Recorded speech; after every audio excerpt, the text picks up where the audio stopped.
driveway. What's that? Give you a wave then? Yeah. Alright, how's that going? Perfect, Questions yeah. at this point with that little roll out? No? All good? Sweet. Alright, well, walk on up guys. We'll come and group up this end a little bit. We're going to do some ABS and traction control demonstrations. You can take your helmets off if you'd like. Don't fully gear down with jackets and stuff, but just if you want to pop your helmet off, that's cool.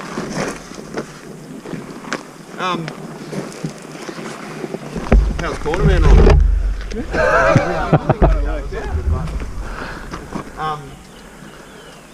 But let's get into some demos. So ABS and traction control, the electronics package on these bikes. Chris had a bit of a chat in the briefing about what's there, and we just want to give you a little bit more detail and show you some of the stuff in action on this little section here.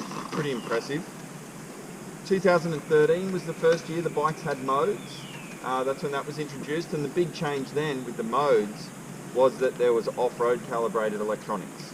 So before that it was all sort of designed to work on the bitumen, and when riders would go off-road, you know, the common thing was you switch everything off and you take away all that safety net of ABS and traction control when you go off-road.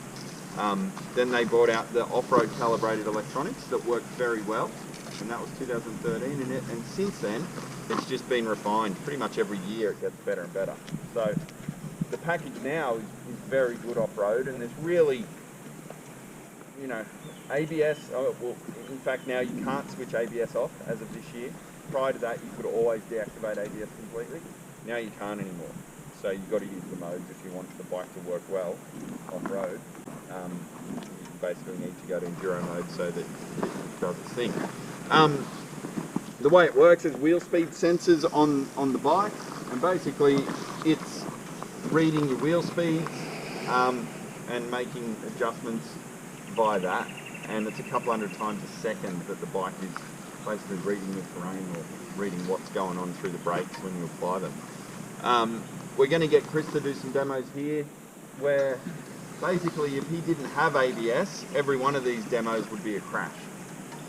Okay, so he's basically going to ride down the hill and use 4 fingers on the brake lever and just grab it as hard as he can, instantly, no feel, no progression, just a grab of the front brake lever. If there was no ABS, it'd be an instant front wheel lock up and a crash. But you'll see how the electronics work and how stable the bike is, and also how well it stops, how efficiently it decelerates. So the first one will be just on the road. Then the second one, he's going to do exactly the same thing, but during that stop, he's going to go from bitumen to gravel and not adjust his input to the brakes, let the electronics make the change. So that's a pretty cool one to see. And then the last one, he's going to switch to Enduro mode, so the bike's in the off-road setting, and then just do a stop on the gravel as well to show how well that works and how efficiently the bike stops. But every one of these will be essentially horrible brake use, so that the bike switches over basically to the electronics doing the work. So we'll see him come through.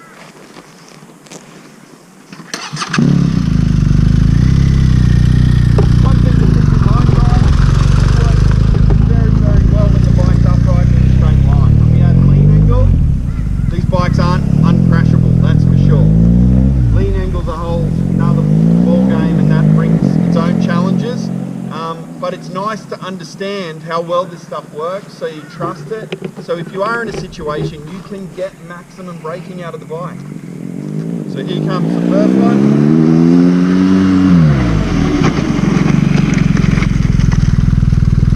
So you can see the black line he's leaving on the road. That's how hard he's braking. You see the hazard lights come on as a safety feature. That automatically happens when you brake that hard. When you ABS has been triggered, hazard lights come on.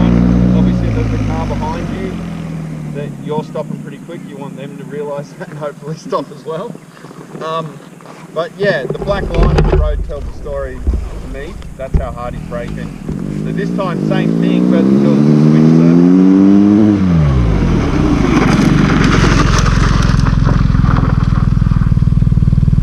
Alright, so that one's very impressive.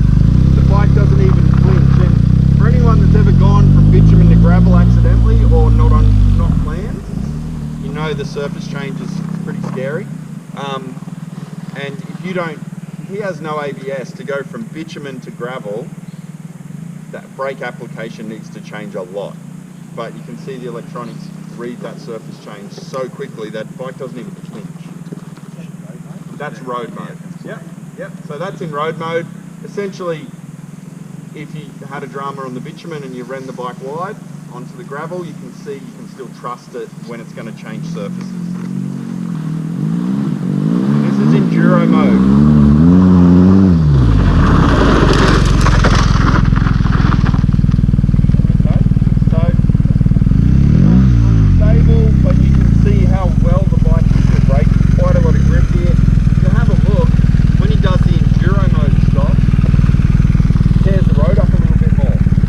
ABS system is allowing the wheels to actually skid a tiny little bit more before it intervenes and releases the brakes.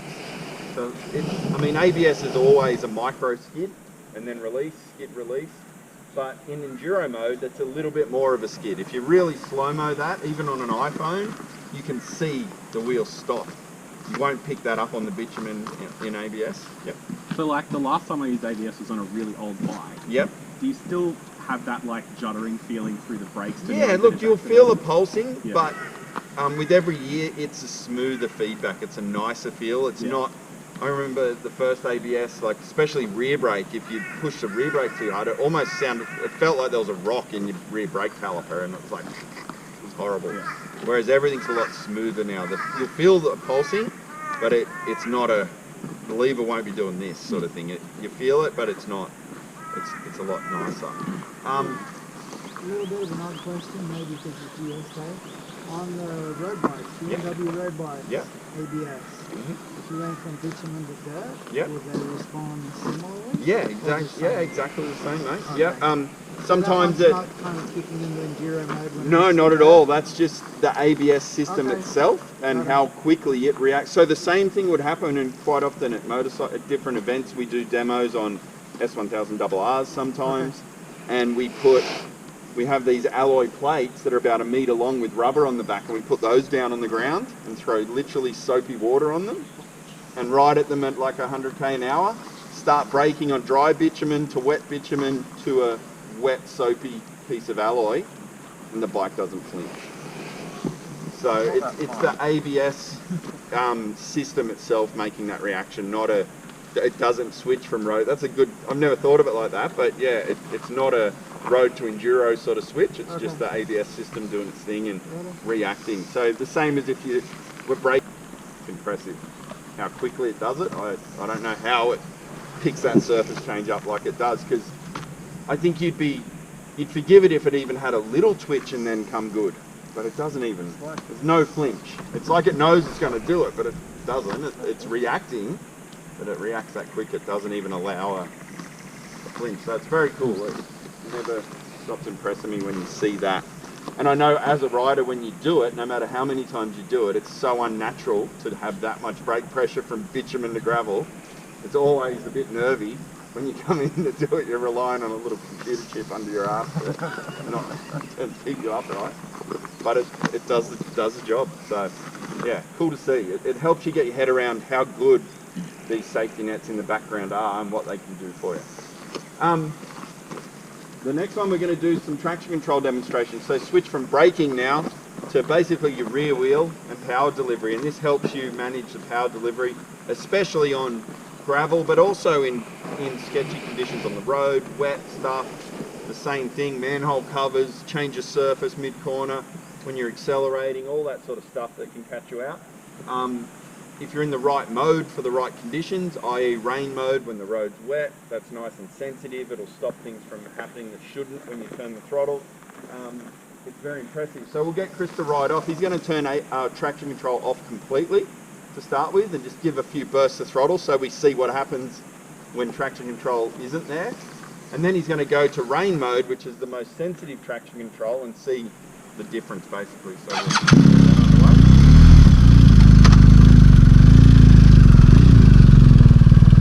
So traction control turned off, a few bursts of the throttle on a 1250, and you can see it riding pretty quickly. You can hear the bike just over rev.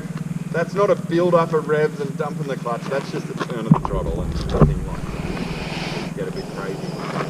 Compare that to when he goes now to rain mode, which is the most sensitive traction control mode. You'll stand up and actually lean the bike over and snap the throttle. You can see nothing. Really doesn't allow anything to happen. So if you watch his right hand, he's not backing the throttle off there, snaps the throttle to 100%, and the electronics take over and ride the bike off gently. So pretty impressive, but obviously that is too sensitive for riding off-road. So that might even grind you to a halt riding up a gravelly hill, because it's so sensitive it'll cut the power and then you'll eventually just go to a stop. So now he's going to go to Enduro mode, the off-road calibrated traction control setting, and you'll see it allows quite a bit of wheel spin before it intervenes to allow you to drift the bike a little bit. So that's still traction control activated there, but it allows enough wheel spin to still drift the bike off the turn if you're into that. But it also allows a bit of wheel spin for slippery situations or up a rocky hill or corrugation. When you ride over that, if you're in road or rain mode over corrugation, the bike basically cuts out. So you can see there with nice throttle application, it allows enough wheel spin to leave marks like that. But traction control is still activated there, guys. It's not turned off. It's still there. And you'll only get that if you're good and nice with the throttle. If you come off a turn and snap the throttle, I'm going to try and drift the bike off this corner, snap the throttle open,